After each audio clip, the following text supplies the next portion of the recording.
glad to have you with us yet again in another spanking new edition of Super Soccer here on 10 TV, the brand new program that brings you all of the latest news, highlights and action from the Trinidad and Tobago Super League. James Saunders is my name, and I invite you to sit back, relax as we review another action-packed round of Super League football over the next hour. We are going to recap all of the results from the opening round, as well as look ahead and break down all of the upcoming matches that's happening this week. Also coming up, we've got our match of the day, and trust me, that is something that you don't want to miss. When I return, James Baird is dropping by, and he's going to break it all down. It's Super Soccer here on 10.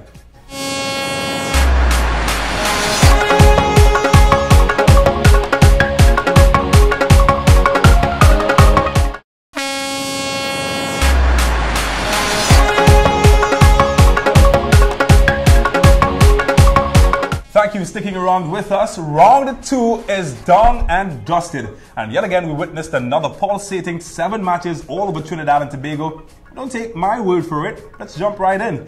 And it was a total lockdown for former champions Guaya United yet again for the second straight week as Prisons rallied back from an early Jody Allsop strike to equalize to Terrence Jean. I played with him in the second half, robbing the Easterners of another 3 points in that match ending 1-1. And well, they were forced to settle for a draw in their second straight week. Well, Picasso waved his brush yet again as Tobago's Betel took on Giants of San Fernando, as it was a photo finish between these clubs as a solitary first half strikes saw that both teams ended 1-1. Former British Virgin Island International and Guaya United coach James Baird is here with me to break down these results, and lots of draws happening. James, what's happening? Somebody painting? Well, I don't know. I mean, I'm very surprised with the Guaya result. A lot of quality there, and the fact that they're a 1-1 draw. Jody Allsop, great player, obviously scoring there, but very surprised they've not come out early on and with the guns, you know, but they seem to be stuttering. Is Guaya's season in crisis right now?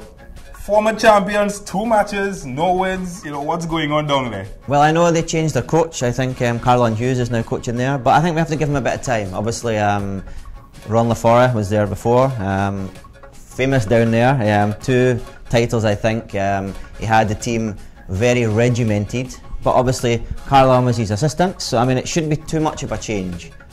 But I really don't know what's going on at the moment, so we just press the panic button. I think we should give him a few more games and we'll see what happens. But as I say, from what I know of him, he's a good coach. So maybe it's, for example, one thing I had a problem down there at Guaya was obviously a lot of the players work. So it could be maybe his lack of players at his disposal at the moment. So we will see how that goes.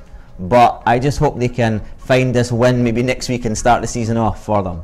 So let's talk about San Fernando Giants now, James, and picking up their second points after their re-entry into the league, and Betel as well, you know, getting 1 point after a faulty start last week. Well, they'll be delighted, obviously, the new team back in, obviously a famous team from the past. Last week, we said that even though they got a point, it was probably a win for them, you know, re-entry into the league. So they'll be happy the way the game went as well. I mean, there was goals scored so quick in that. It was the 33rd minute, I think, from Murphy, and then Fitzallen scored in the 37th. So that it was a real chunk. Very tight. Yeah. So that part of the game was really meaty, and as I said, yeah, they'll be delighted. Does this give them confidence, though?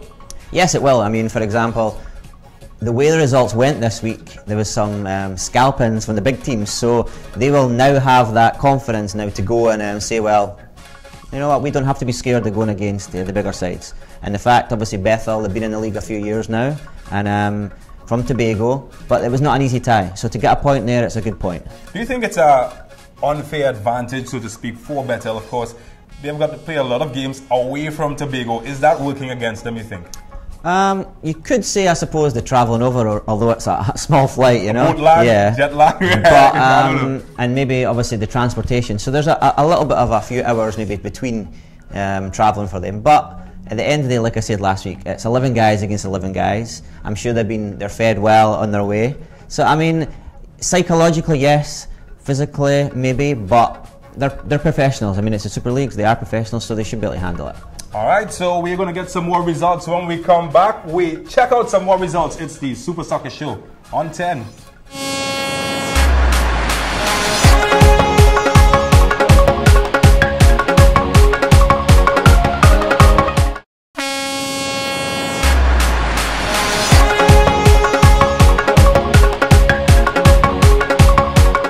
Welcome back to the Super Soccer Show here on 10, where we discuss the National Super League. Former Livingston player James Beard is here with me to check out some more results. And James, I hope you've got your smelling salts out, because we have so many upsets. In fact, let's check out some of them. And it was a topsy-turvy day for second place Santa Rosa, who ran afoul of the law as veteran Jason Budram served the first half arrest warrant against the Easterners as police ran away 1-0 winners, picking up their first 3 points in the process. It also means that Budram has netted in every match that he's played in so far. Meanwhile, Club Sando's poor form continued as Matura reunited struck in the first half of the match before Isaiah Lee added some second half safety, ensuring that Sando remained without a point after the 2 matches despite a late Christian Freitas strike. That match ending 2-1 to Matura reunited. Let's start first with the Matura reunited match against Club Sando. Club Sando, no points, 2 matches. I don't know what's happening. I mean, they're looking like we know the name. They're obviously a famous team in Trinidad. They had the Pro League team as well. So I don't know what's going wrong there at the moment. Well, there has been a major overhaul in the Club Sando camp. Do you think that might be having some effect on the team? Well, by the look of, obviously, it's the scorer there from them. I mean, it's players that we don't associate from that region in a sense. So there is obviously something going on behind the scenes. Because they're playing most of their matches in DB, long circular. That's right, yeah. So we will see, but again, maybe it just is the fact that if they do have new players or a new team playing for them there, maybe they're just getting used to each other, that kind of thing, the coaching staff. So we'll give them the benefit of the doubt there. All right, so Santa Rosa, top team in the estimation of many people, but they were arrested by police. And is that a shock result? Is that something that that caught you by surprise? Part of me says yes, it's a shock result. Obviously, Santa Rosa, the big guns, Derek King, the coach there, they've made a lot of signings.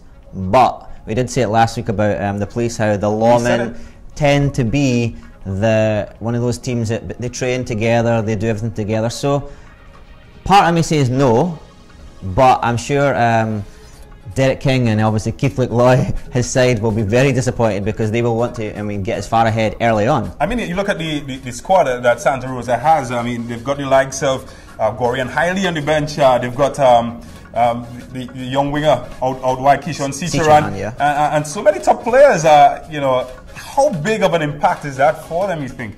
Well, it's early on, one, I'd say, and then I suppose we have to remember too, the other teams are not running away with any results.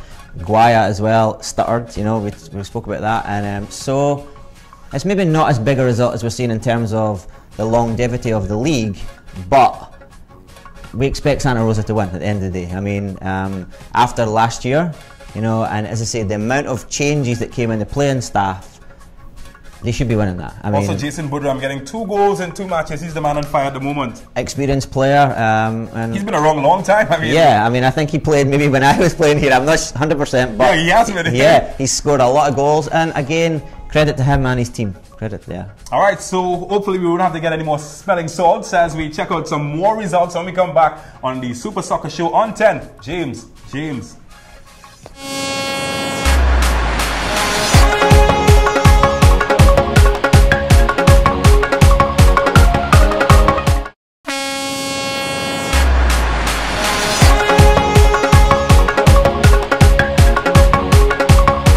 So glad that you're still here. You haven't gone anywhere. It's a Super Soccer Show, and we're getting closer to our match of the day as our special surprise treat that's coming up as well. But first, we've got some more results to check out, James, and it must have sounded the alarm clock for the star-studded Queen's Park, because they came awake when they took on UTT, and it was the big guns who delivered. Elton John opened the scoring early before a double strike by former national midfielder Sean De Silva. Well, that sealed the deal as they ran away 3-0 winners. And after the surprise table-topping first week, all eyes were on newcomers Metalex Arene FC as they faced Cunupia. But it was the Central team who struck first from the corner as a poor clearance saw this acrobatic effort hit the paint, giving Philip Nelson the simple task of finding the back of the net from close range. 1-0 to Cunupia in the 40th. And the hole would get deeper for Arene as the Cunupia Joke Fest turned out in glory for Michael Darko, who finished with great authority to put the Yellowbirds up 2-0 in the 55th minute. The Southerners would not fall over and die as Darren Rodney, when he was put through, he did the job and cutting the deficit to 2-1. There'll be a late chance for an equalizer. But once twice, 3 times the keeper kept them out to ensure that there would be no sharing of points as his team held on for a 2-1 win. Canopia fighting to the death there. Very exciting match though. Good saves by the goalkeeper at the end. Yeah, phenomenal triple save at the end there. But you're a goalkeeper yourself. Yeah, I mean, I would have been happy with it. How massive is that though? Great. I mean, and the result's massive for Canopia as well. We spoke about obviously the big year they had last year. So the fact obviously they come away with the points, but they're getting it at both ends. They're scoring, but the goalkeeper making saves too. So as a whole team, that's phenomenal. So they'll be delighted, and the coach will be happy. But some of the passing we've seen in the game as well. The goal Darko scored was phenomenal. Yeah, yeah, really was. Almost looked Barcelona-ish. Okay, don't crucify us.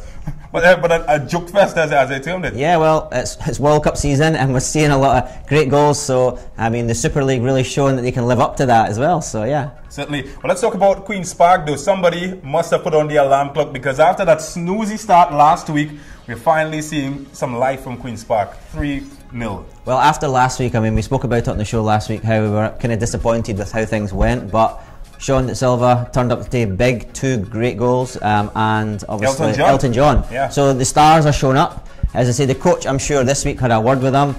He maybe gave them the hairdryer treatment at training, and then they probably worked really hard, and it paid off today. What do you think would have been said though to Queen's Park? Because they've got a star-studded list. I mean, the goal scorers, Elton John, Sean De Silva, and other big names in their team. What would you have said as the coach after their, somewhat disappointing start last season? Well, I would have made sure that obviously there's no complacency there. I mean, there's other guys on the bench that could come. I mean, just because obviously they have big names does not mean they're guaranteed to start. And there's young guys there as well. So, I mean, the big guys have to show up. They did show up this week at the games, but they have to continue to show up. So, very important. But again, Sean De Silva now leading the charts in goals.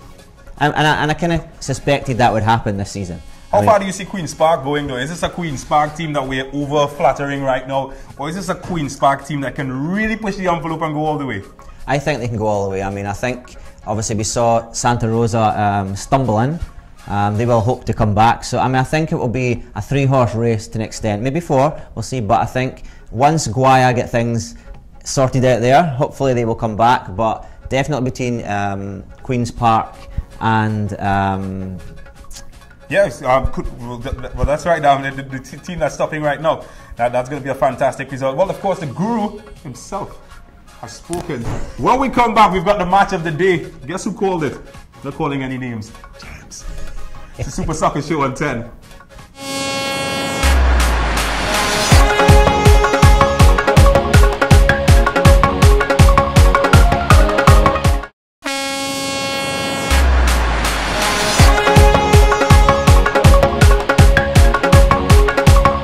You're watching the Super Soccer Show here on 10, and it's time for our match of the day. And this week we head to Mocha, where RSSR took on Diego Martin Pity Valley, and guess who? Our very own James Baird. He has the call. And shaking each other's hands, we have obviously the experienced coach there of Anthony Street with RSSR coming back to the Super League, very vastly experienced coach, and then we have his opposite number, which is Dale Tavares. So, Pity Valley United lining up in the yellow, in that fluorescent yellow kit there. Very bright, so we will see them for the day. And then we've got Anthony Street's RSSR wearing your green with black and yellow. So the referees there just talking to the captains. Looking at RSSR. They are a team set up with some former class players as they kick off. I'll come back to that. So we kick off with RSSR knocking the ball all the way back. Looks like a foul throw there, but he gets away with it. Switches it across towards the number 26. Cujo, he's coming inside, nice chance to cross, crosses it across, header there, and just across the face of the goal. It's a good opportunity there. Nice ball in, it looked like maybe Garcia getting a touch, but a great cross there from Cujo, and a first chance there from Pity Valley Diego Martin United. That was the number 9 there that got the header, which was Anthony Joseph there with a good chance. So the goalkeeper clears it long. Nice little touch. Looking for support. It's a bad ball. RSSR have it, edge of the box, cut inside. Goalkeeper goes down. That's Philip and takes control there. The chances are starting to pop up now in the game as the ball played outside. Skipper there. Goodridge plays it down the line. Nice little touch inside, looking for support. as it will be a throw in again from this right hand side this time. Nando throws it in. Vincent there does well to hold it up, and it will go through to the goalkeeper. Good shout as he just bobbles out his hand there, Philip, but he gets a hold of it. The ball going to go long. Long ball this time from Farrell. Goodridge strong there, does well.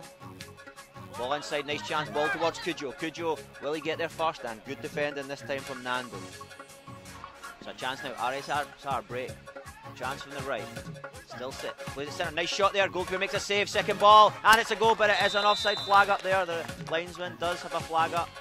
So the referee there calling it back. Referee Nikolai Nyren, as the linesman does have his flag up. So a save there from the goalkeeper. Maybe it looked like he fumbled it a little bit, but he made a save, and the second ball coming in, and the referee calling it back. So it will be a free kick taken by Philip as he plays it long down the centre. Nice header there by the centre back there. Striker able to hold it up. Looks like a lane, knocks it across as we set up this free kick. So it's just outside that 18-yard box. Goalkeeper setting it up. Looks like the number 2, which is Alexander. He's standing over. There's that move there. Cuts inside, holds it up, and a strong challenge in there from the back.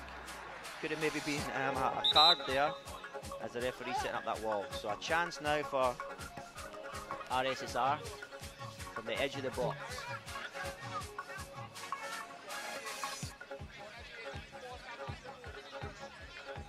Two men standing over it. Number 2 there, Alexander. That looks like the other man there. You get a look at that wall, the wall standing strong. The player there just stepping back, 3 or 4 strides. Right footed, knocks it over and just over the bar there. So Diego Martin's a good interception, still on the edge of the box. Holds it up well, knocks it outside to Alexander. So Nando there knocks it in. Ball bobbling, edge of the box, chance to break. Chance for a shot, good shot there, and it's the first goal of the game!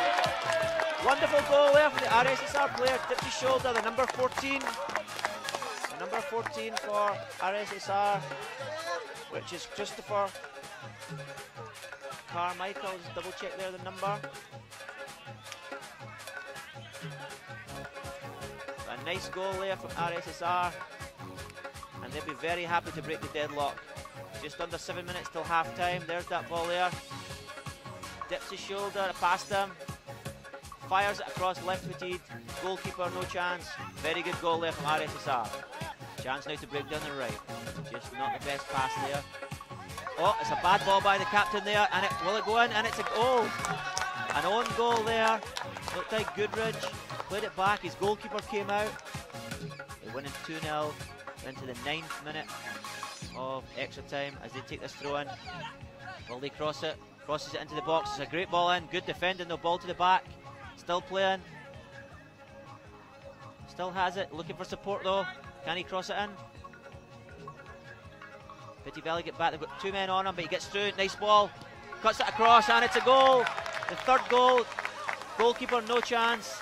And it's a really good finish there from that man. The number 10, Dulson, he's had a phenomenal game. Really good game from Dulson as he runs all the way back. And who's he getting a hug from there? Is it one of the supporters?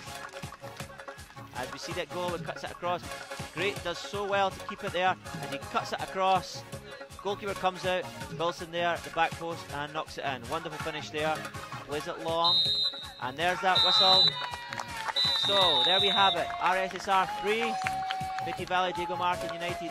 Well, what a match you witnessed there. RSSR getting the 3-0 win. James Baird, that must have been fun commentating that one. I really enjoyed it actually. I mean, I have to say before the game I didn't know too much about RSSR. You sound like a Russian team. I don't know, I'm still hearing the name and I'm still thinking Russian for some reason. Perhaps it's the World Cup. It could be the World Cup, yeah. But as I say, I was pleasantly surprised. They knocked the ball about really well. I mean, really surprised the way they knocked about, especially in the midfield. But again, Anthony Street's the coach.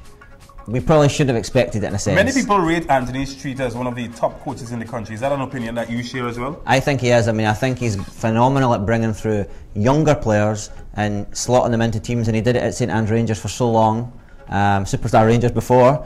And to me, I've always been surprised he didn't get a chance at one of the national jobs, because he's continued to do it. And again, with this side as well, they really knocked the ball so well. What do you think went wrong for Diego Martin Pity Valley? Of course, they came out of the zone competition last year after a very table-topping performance, and seem to be struggling a bit at the Super League level. The one thing I noticed from the game is they tend to try to play the long ball far too often.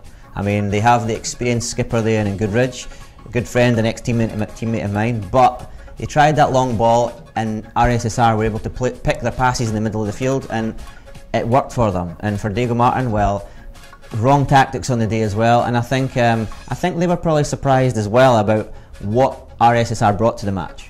Also, I was looking at the field, and it seemed a bit narrow. You know, what are your thoughts there? Is that a regulation size field though? Well, I had a little look before the game, and I personally found it was a little short. Obviously, the referees made the call, and they chose to go with the game, but it was narrow. And if you actually watched the whole game, the ball was going out a lot. It was, from a commentating point of view, it was difficult because there was a lot of throw-ins, goal kicks every couple of minutes. So yeah.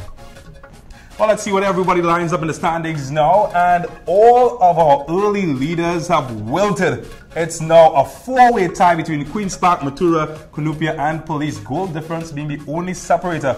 And quite interestingly, all of the first round winners have found themselves in the losers bracket this week, and it means that Metal X, Santa Rosa and UTT now find themselves 6th, 7th, 8th respectively, while the Dungeon Dweller continues to be Club Sando, who are still without a point after 2 rounds. Let's look at how they line up this weekend. And already the big match standouts, FC Santa Rosa and Guaya at the Arima Velodrome this Friday. That looks like the big match of this round. Do you agree? Yeah, I totally agree. I mean, it's a great game, 2 good sides. And again, like we mentioned earlier, Guaya have to bring it now. They've stuttered for the first 2 games. Santa Rosa started off well, and then obviously they stuttered in the last game too. So both teams have to now come out guns blaring, and we hope it lives up to the name, yeah. Well, don't forget, we will be bringing live from 4 p.m. on Saturday, San Fernando Giants, and they're going to be coming up against Police. That's a live match on 10. I don't know, James Baird might be calling that one, maybe? Well, I hope so, yeah. It'll be an interesting game, yeah. We'll keep our fingers crossed. So when we come back, we've got much more. We've got a special treat, in fact, for you. It's a Super Soccer Show on 10. James and James on your telly.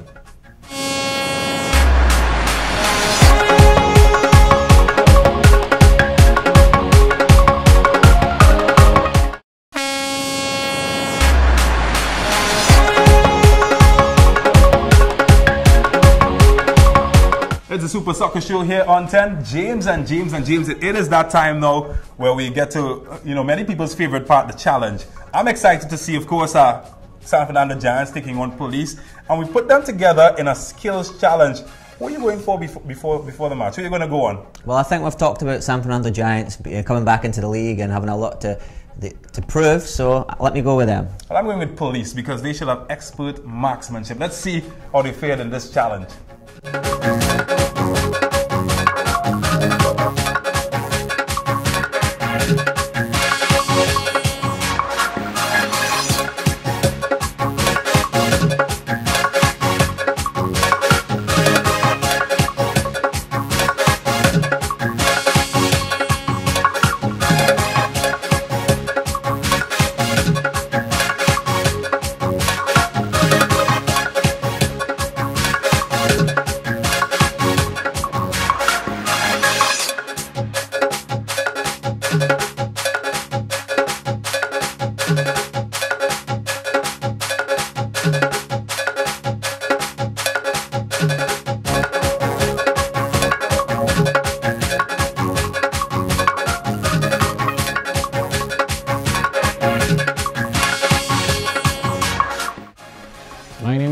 And I'm the captain of San Fernando Giants Football Club.